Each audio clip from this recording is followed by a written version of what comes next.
First story is titled, Am I the a-hole for refusing to take in my half-brother after my dad kicked me out when I was 7 months pregnant? I, female 32, lost my mother when I was young. My dad met my stepmom and got married to her shortly. I have a half-brother and we grew up together. I was dealing with issues and resorted to the outside for support. I found out I was pregnant when I was 17 and my dad was mad at me. He took away my college fund and saved it for my brother. He and my stepmom told me I needed to get a job since I wasn't going to college and ended up telling me to leave the house when I was 7 months pregnant. I lived with my ex's family despite issues I had with my ex until my daughter was 2 years old. We got separated and moved out from my ex family house and rented a place that I paid for by working at a restaurant. My daughter is doing well and is concentrating on school and art. I heard that my half-brother dropped out of college and that he got involved in debts that my dad ended up paying for. My half-brother went back to live at his parents' house with his pregnant wife, but my dad couldn't pay mortgage anymore and decided to sell the house, pay for debts, and buy a small apartment. My half-brother never reached out nor tried to have a relationship with me. I met him at the restaurant and he started telling me about what happened with my dad. I tried to end the conversation since I wasn't feeling comfortable, and 2 days after that, my dad was at my door. I told him he wasn't allowed to come in after he started asking about my daughter and suddenly started to care. I asked him why he came, and he went on about his health problems, his daughter-in-law's issues with my stepmom, and how the apartment was unbearable with the constant fights and arguments. He asked if I could take in my brother, since his wife can no longer stay with them and causing issues. He said that my apartment was spacious and it's only me and my daughter there. He said that his son can't afford a rent right now and that I should take this chance to get to know him and his family better. I told him I can't take him in. I didn't want to bring it up, but I reminded him that he kicked me out when I was 7 months pregnant. My dad told me that I'm his sister and needed to help and asked if I'd react differently if he was not my half-brother. The argument went on. He told me to not try to punish him by using his son and that my stepmom will then be right about me if I refuse. We haven't talked since, and I have mixed feelings about this. I feel awful, to be honest, and I don't even know how my daughter would react to this. Now for the top comments. Not the a-hole. Your father abandoned you in favor of his new family, and now that it's gone to crap, expects you to help him? Don't allow these people anywhere near you or your daughter. It's just too much for me to take. When I'm barely able to stand on my feet, I have experienced difficult times and my family didn't bother even ask how I was doing. They weren't even there for my daughter to try and have a relationship with her. My stepmom still feels the same about me and expects me to keep the peace. I think the best thing for you to do is to go no contact. Block them from all forms of communication and don't look back. Best of luck to you. Not the a-hole. Girl, no. Don't let him gaslight you into guilt. They kicked you out and forgot about you at one of the most vulnerable times in your life. Don't adjust anything for them. Your brother will figure it out if daddy stops saving him. You figured it out. No, ma'am. Don't allow any of this negativity into your space. And who cares what your stepmother thinks about you? She doesn't sign your checks. She doesn't pay your bills. And she doesn't help you with your child. Nope. Yeah, brother can go to a homeless shelter or something. Not the a-hole. He doesn't get to take away your college fund, give it to his son, then come back and ask for your help when his son squanders his opportunities. You're doing well for yourself and your daughter. And him adding that barb about his wife, who even cares what his wife thinks, especially after all this time? Stepmother couldn't even raise her own son to be independent and capable. What makes you think I care about her opinion? Now for the next story. Am I the a-hole for telling my youngest daughter that I cannot give her away at her wedding? Long backstory. I have 2 daughters, Anna, elder, and Carly, younger, who are a year apart. Carly and Anna were close when they were younger but drifted apart in their teenage years. I think she started resenting Carly because Carly always seemed to do well, academically and socially. Anna decided to take loans and go to a college she wasn't really a fan of. Carly got a full ride to Anna's dream college.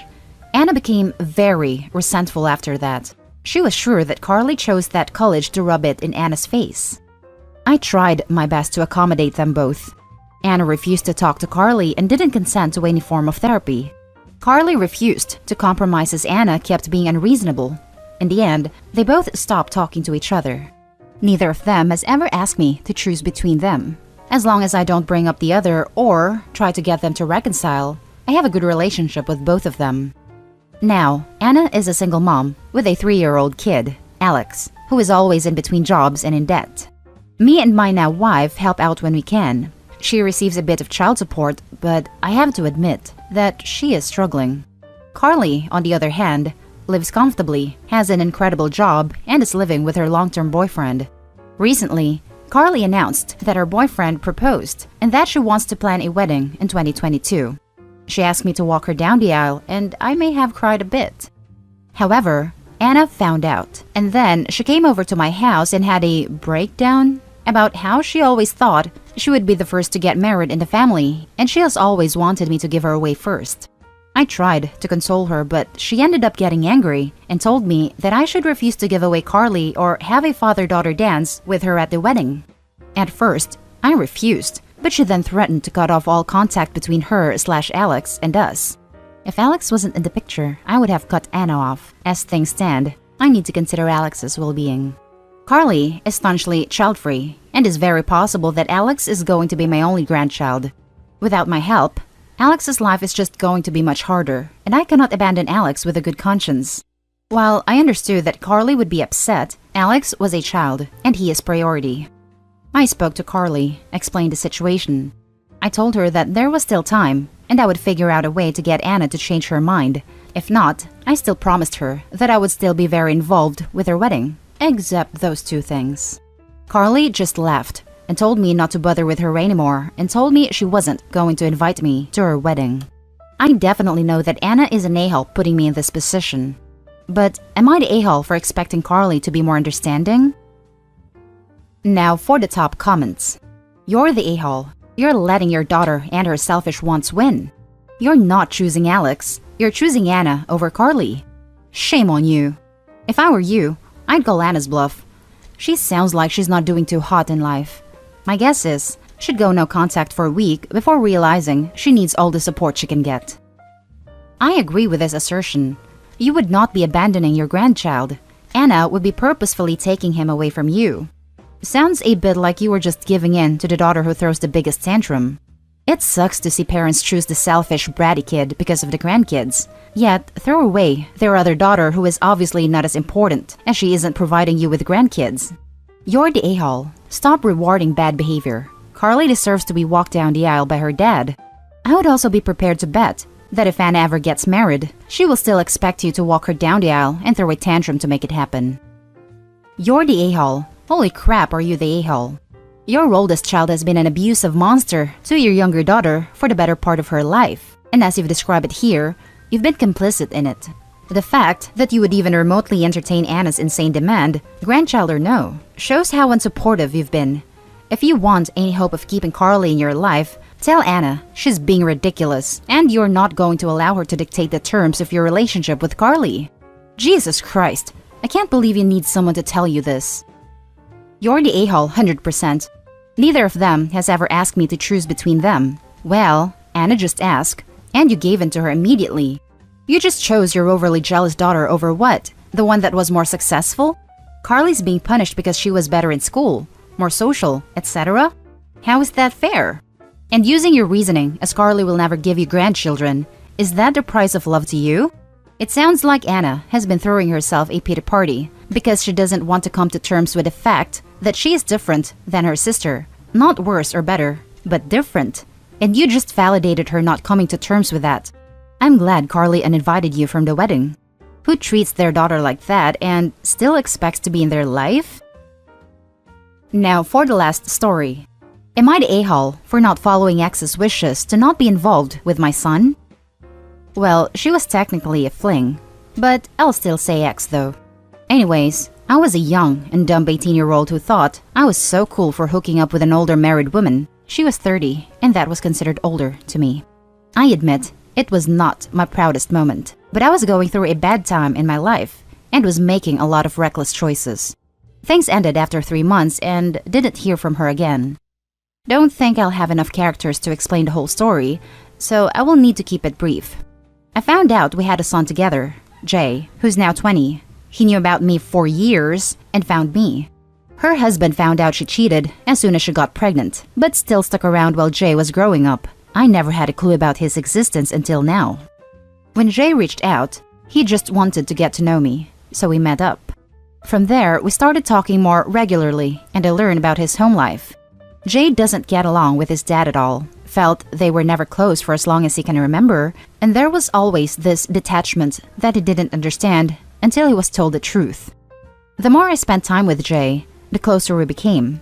It's made me feel sad, honestly, that I couldn't be in his life sooner and feel like I missed so much. We talk to each other regularly, and he comes to my house almost every other weekend. Safe to say, we've bonded quite a lot. A couple nights ago, I was contacted by my ex, and she told me Jay has completely pulled away from her husband and doesn't want to speak to him. She feels my relationship with Jay is what's causing this and asked me to limit contact with him. When I refused, she berated me for causing them problems and said I don't even belong in his life when I've only been a dad less than a year. I ended up getting some things off my chest that I didn't get the chance to do before since finding out I had a son. Our fight didn't get anywhere, and I haven't spoken to her. I did talk to Jay about this, and he said whenever he visited, they fought, and Jay got tired of his controlling behavior. Turns out, they were also fighting because of the fact Jay was spending more time with me. While it makes me feel good that my son wants to spend time with me, I do feel guilty that it's caused him to distance himself from my ex-husband. I feel like my presence has made their strained relationship worse, and I don't know if I'm being a selfish a-hole here by not limiting my involvement. I have encouraged Jay to speak with him, but he seems set on not wanting any more to do with him. Now for the top comments. Not the a-hole. He deserves a relationship with you. It's great. You welcome him with open arms and are treating him with honest and caring respect. It's clear he doesn't get enough of that at home. Also, don't blame yourself for being young and dumb.